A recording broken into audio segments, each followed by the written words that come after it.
À medida que a gente vai aumentando esse teor dominado da massa, ele vai diminuir a velocidade do material. Exatamente pela força de adesão que vai ter.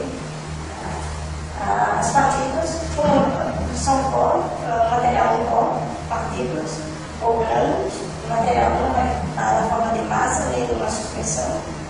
A água vai ficar absorvida na superfície do material e vai gerar forças de adesão que vai provocar um aumento da tensão superficial do material e diminuição da velocidade do material.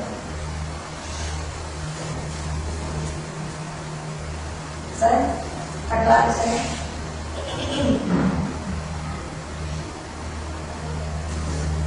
Se tem alguma coisa que quer dizer.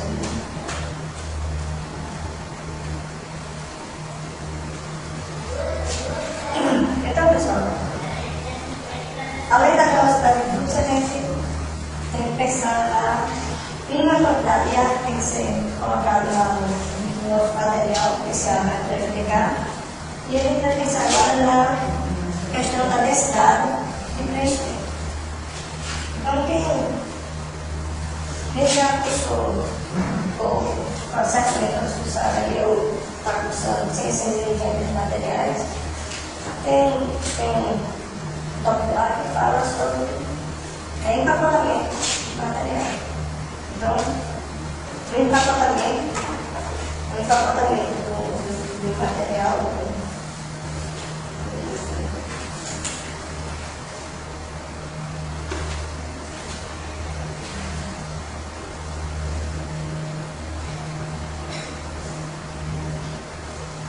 Densidade é uma fração de empacotamento. Densidade é empacotamento, ou fração de empacotamento. Então, essa densidade, fração ou densidade de empacotamento, para determinar sistemas, a gente tem o seguinte: tem um empacotamento regular. Esse empacotamento regular são o quê? São modelos. O que vocês viram em ciência de materiais são esses modelos aqui relacionados com a densidade do empacotamento com o número de coordenação. O que é o número de coordenação? É o número de átomos que estão em contato entre eles. Então, se a gente pensar em partículas, é o número de partículas em contato entre elas. Então, se o material tem número de coordenação de 6, então tem 6 partículas em contato com aquela partícula. Então, para o sistema, dependendo da estrutura cristalina, a estrutura do cristal, se é cubo, se é hexagonal, vai ter variações do empacotamento. Sendo que esse empacotamento para esses sistemas é muito comum quando a gente fala em metais. Em metais é muito comum a gente ter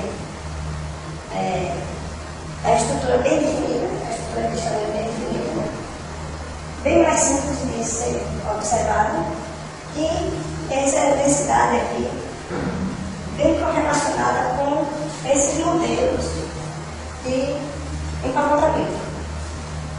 Quando a gente pensa em materiais cerâmicos, essa regra de empacotamento regular foge bastante. Então, o que a gente tem não são esses relacionados com essa estrutura tão simples. A gente tem um empacotamento para materiais cerâmicos, um empacotamento aleatório do sistema. Então, quando você ter mais fases, ser bem mais complexo, a gente vai relacionar empacotamento, densidade do empacotamento, com a relação da parte sólida e o volume total do material, que é o volume que informa a parte sólida e os vazios. Então, esses vazios são dados pelo líquido, que vai ser retirado. Se você adicionou o líquido, depois tem que retirar. E os vazios também pela parte de ar, a parte gasosa que o material vai possuir. Então, a densidade de empacotamento, no nosso caso, é um modelo aleatório, não é um modelo regular, onde se vai ter a relação do volume do solo com o volume total do arranjo cristalino. Então, esse empacotamento do material não pode ter essas influências que a gente veio falando anteriormente. Então, esse primeiro sistema, vamos imaginar que esse aqui é o sistema de empacotamento, que tem tamanho de partículas iniciais, esse tamanho de partícula inicial. Então, à medida que eu diminuo, vamos considerar que o volume do material, ou seja, a massa, seja a mesma. Essa massa que está nesse material aqui, seja a mesma desse aqui. Então, se a gente observar essa diferença desse sistema para esse, mantendo a massa, a gente consegue diminuir o volume, o volume total do arranjo, pelo aumento, pela diminuição do tamanho dessa partícula. Então, à medida que a gente vai diminuindo o tamanho da partícula, a gente vai aumentando a densidade, vai aumentando o empacotamento do material. No entanto, o melhor empacotamento que a gente consegue, que a gente também já vem trabalhando nas aulas anteriores, é variando o tamanho do material. Então, se a gente tem uma curva que tem mais de uma borda, aquela curva toda colorada, aquela curva granulométrica, tem a curva monomodal, bimodal, trimodal. Se a gente aumenta essa distribuição de tamanho, a gente tem uma melhor empacotamento. Então, nesses dois sistemas, um é pela diminuição mesmo do tamanho e a outra pela variação granulométrica. Então, distribuição de tamanho dessas partículas. Então, a gente consegue diminuir, intensificar essa diminuição, aumentar a densificação do material pelo aumento da distribuição do tamanho da partícula. Ou pelo tamanho mesmo do tamanho da partícula.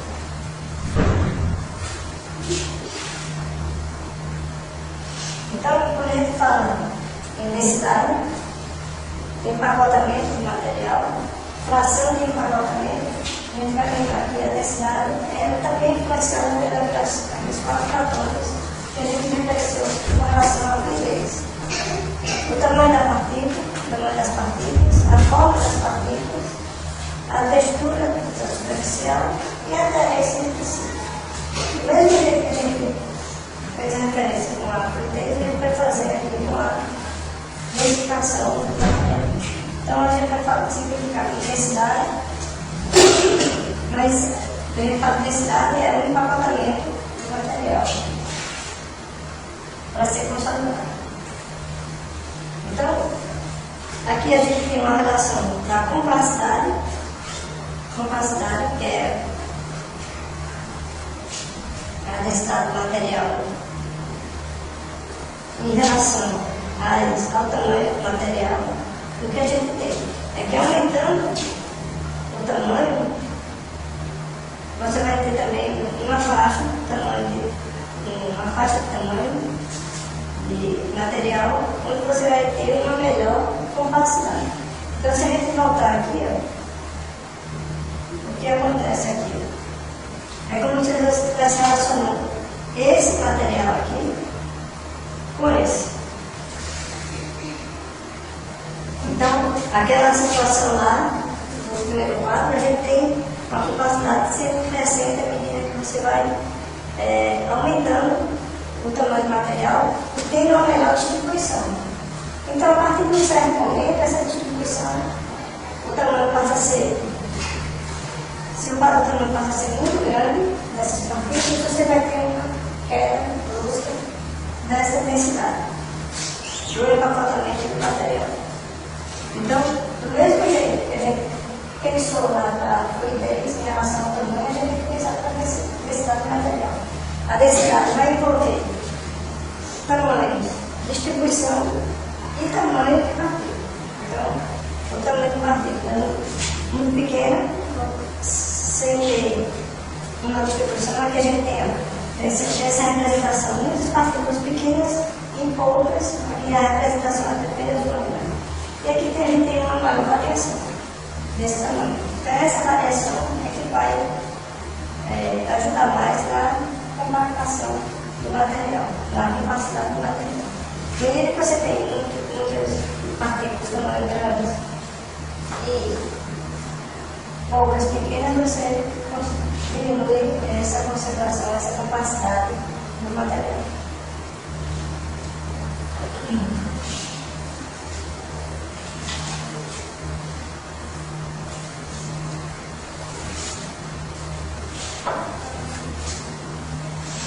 Outra influência da compactação, da capacidade do material, é com relação mesmo à própria característica do material.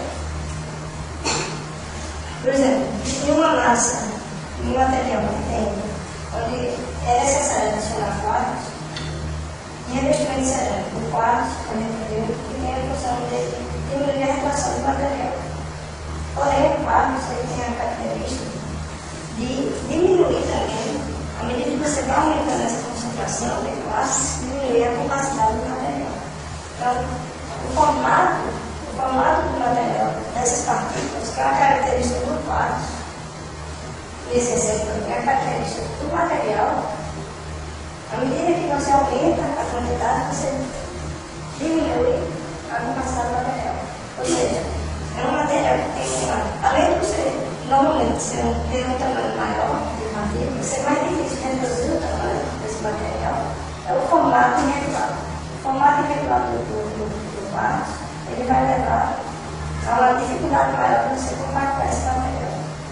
Então, por isso que em muitos sistemas que utilizam quartzo para retardar o material, você consegue intensificar a densificação do material.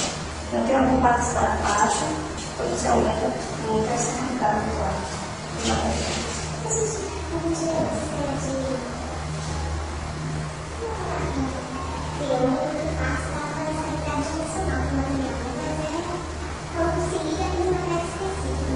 Sim. Não, essa característica pergunta isso. Quantos anos é isso? Agora, ela também pergunta isso também. Agora, a questão de compactação do material, ela é sempre prejudicial. Mas mantém um pequeno resultado. O quarto porque vai depender muito do sistema das outros materiais que ele vai interagir, da temperatura e tudo. Mas pensando apenas na capacidade do material, antes de ele ser lá no final, antes de ser sinalizado, o quarto vai prejudicar mesmo essa instituição.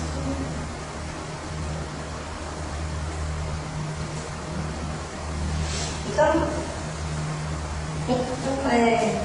um pouco envolvendo essa questão do quartzo, a gente tem a especificidade relativa do material e quanto mais irregular for a partícula, então a gente está sempre analisando a forma da partícula, então vocês vão lembrar que quanto mais próximo de uma esfericidade, maior vai ser o empacotamento, a densidade desse material.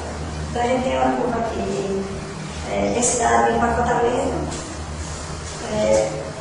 por esfericidade relativa. Então essa curva, à medida que o material, a partícula, vai se aproximando da forma esférica, ele vai aumentar a capacidade de a densidade do compactado. Então, nessa situação aqui, quando a gente fala de revestimento cerâmico, uma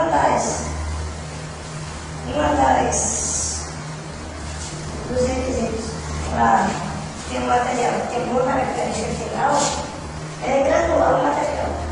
Porque quando você vai granulando o material, você vai equilibrando, vai tirando essas variações de forma do material, as partículas têm, e vai homogeneizando esse formato.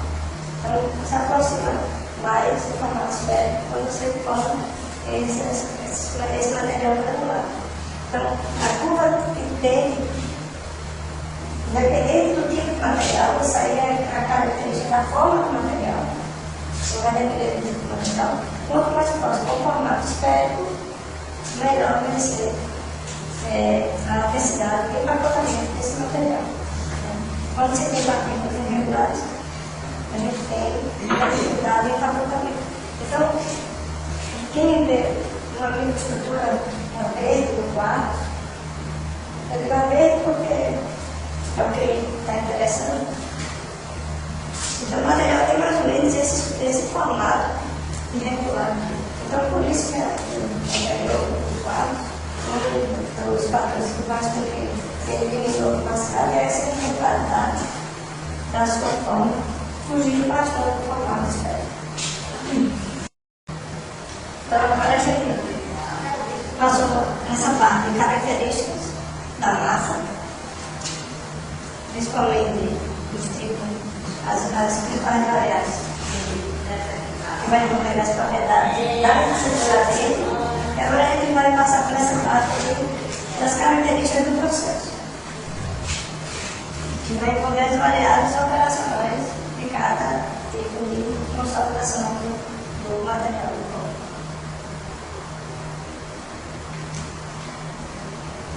Então, essa tabela, a tabela que a gente tem no livro, ela está envolvendo aqui um método.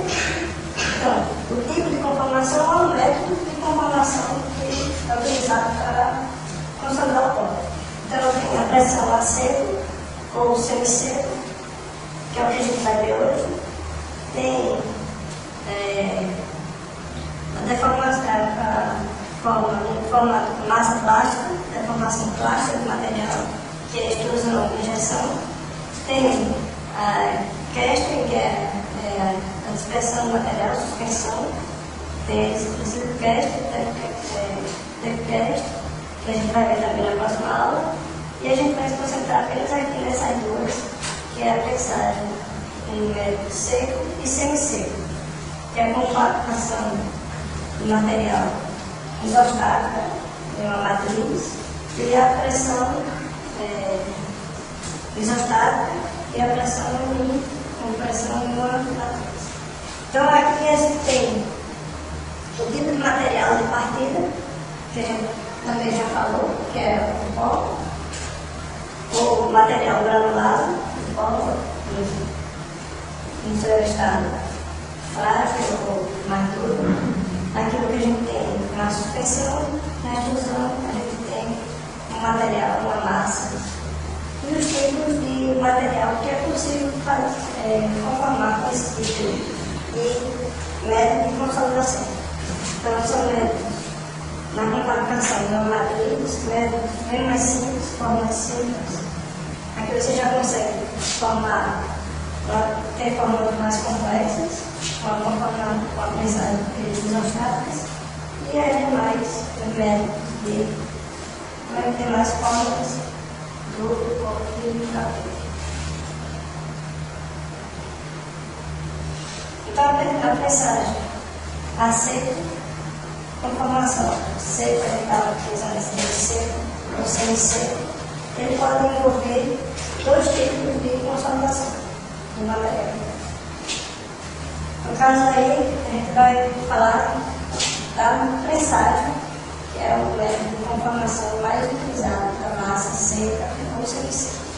Então, a compactação de uma matriz, que é aquela primeira tipo de conformação, que é chamada de pressagem axial. Então, a pressagem axial, ela vai pressar o material apenas em uma única direção. E a compactação de um molde flexível, a gente fala de pressagem isostática. Então, vejam bem, pressagem axial, uma matriz.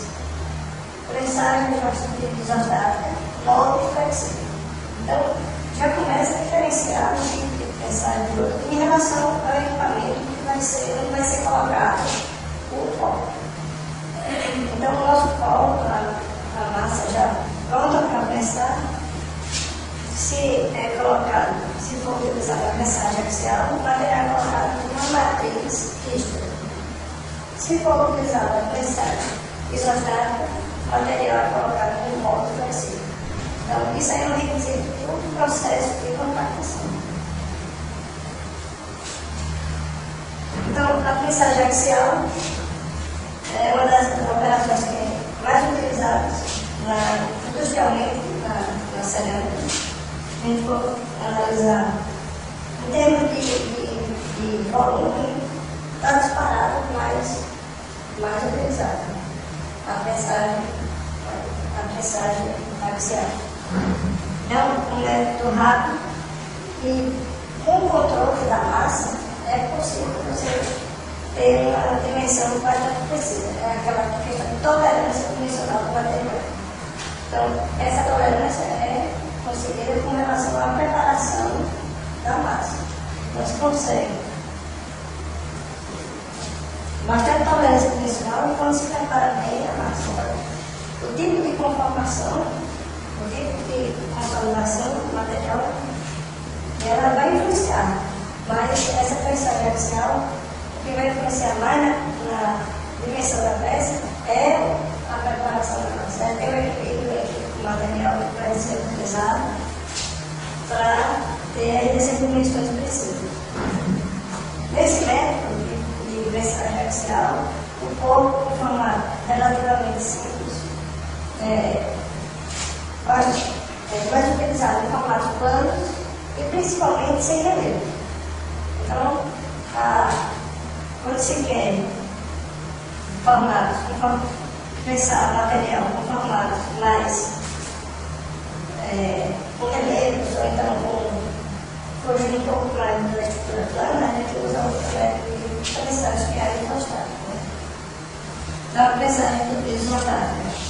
A principal vantagem é quando se quer a uniformidade da densidade do material. Então, como a gente vai ver nos slides seguintes, essa uniformidade da densidade e empacotamento do material é disparado o maior problema da prensagem axial. Então, a prensagem axial é rápida, relativamente baixo custo, consegue dimensões precisas de material, porém, quando se quer uma uniformidade na densidade do material, pode ser problemático. Então, muitos materiais, principalmente cerâmicas avançadas, elas são conformadas por técnicas isostáticas. Então, é possível também desenvolver um material com a conformação, fazer uma prensagem axial, que chama uma pré-prensagem, e depois dar uma prensagem final, uma complementação, aí sim com a carga maior, axialmente, para uniformizar a densidade do material. Então, você pode associar duas técnicas e desenvolver o método de prensagem com as duas técnicas que vai consolidar o material, vai gerar seu formato, mas a prensagem mesmo do material, quando ele vai uniformizar a densidade, você faz ela exatamente. Então tem essas. A principal vantagem da prensagem isostática é a uniformidade da densidade e o empacotamento. Quando se tem uma maior razão da altura versus do diâmetro do material, o material tem uma variação muito grande de altura e diâmetro, também é considerado utilizar a isostática, principalmente por causa dessa questão de densidade do material, da uniformidade da densidade e corpos conformados complexos. Então, onde tem a geometria distanciando da geometria plana, a gente não pode pensar em prensagem axial do material. O relevo também é possível, mas com certeza não tem esses relevos superficiais do material, vai ter essa variação da carga, consegue ter variação da densidade do material. Certo? Então a prensagem axial, ela é realizada em 3 etapas. A primeira etapa é o preenchimento do pó da matriz. Então a gente tem uma matriz não flexível, uma matriz rígida, onde o material é colocado, vamos imaginar que essa aqui é a nossa matriz, o pó ele é colocado aqui na matriz, que está aberta, que tem a parte superior, a função superior, a parte fixa, o material é colocado aqui, e no segundo estágio, depois ele é fechado e ocorre o processo de compactação do pó. Então aqui o material, essa é a parte fixa, o material é compactado, exercendo uma pressão nessa parte superior até comprimir o pó. E a segunda etapa é a ejeção, ou seja, a retirada do compactado. Também não é uma etapa simples, é a retirada do material. Então, dependendo, tem materiais que exigem mais cuidado na hora de ser retirado o material da matriz. Então, o processo de compactação por prensagem axial vai sempre envolver essas 3 etapas. O preenchimento, o material depois de preparado, vai ser colocado nessa matriz. Então, nessa parte do preenchimento é a etapa mais crítica do processo. Por quê? Porque o pó tem que estar nas condições ideais para ele ser preenchido. Se você não consegue preencher a matriz uniformemente, ele vai ter variações de especificação do material que vai levar problema de empacotamento do compactado e, futuramente, mais à frente, os problemas de trinca, de quebra do material, exatamente por essa dificuldade de preenchimento da matriz. Então, claro que as outras etapas são importantes, sem ter uma compactação desejada. A gente não consegue ter uma ligação estabelecida. Se a gente conseguir tirar o compactado da matriz também, vai ter problema. Mas não acontece maior número de problemas aqui na etapa de preenchimento. Essa etapa de preenchimento, nesse caso, na prensagem axial, é fundamental, o preenchimento dessa matriz. Então, a gente tem a prensagem axial de efeito simples. O que é esse efeito simples? Esse esquema aqui é o mesmo que a gente tinha lá. Essa parte fixa, o molde, o pó sendo colocado dentro do molde, dentro da matriz. Tem a parte fixa, a matriz, o pó sendo colocado dentro da matriz e essa parte móvel que é o função. Então, essa parte móvel, onde ela vai ser exercida a força. Essa aqui está fixa, a força vai ser exercida nessa direção aqui. Então, depois, vai retirar o material, é exercida a força contrária aqui, todo o material vai ser retirado. Certo? Então, o que é esse sistema, essa prensagem axial? Ela vai diferenciar dessa outra. Então, aqui a gente tem apenas uma ação. A força ela é exercida na parte superior da matriz. Nessa situação aqui, ação dupla ou duplação, que é o mais comum, a duplação. O equipamento ele vai exercer pressão na matriz superior e inferior. Ele vai compactar nesse dois sentidos. É axial, é a mesma direção, não tem direção contrária, a mesma direção, mas em 2 sentidos. Então, essa compactação aqui, o material, ele vai ter uma melhor densificação, melhor uniformidade da densificação, porque à medida que a gente exerce uma pressão, uma única direção, essa região aqui, outro material, Tem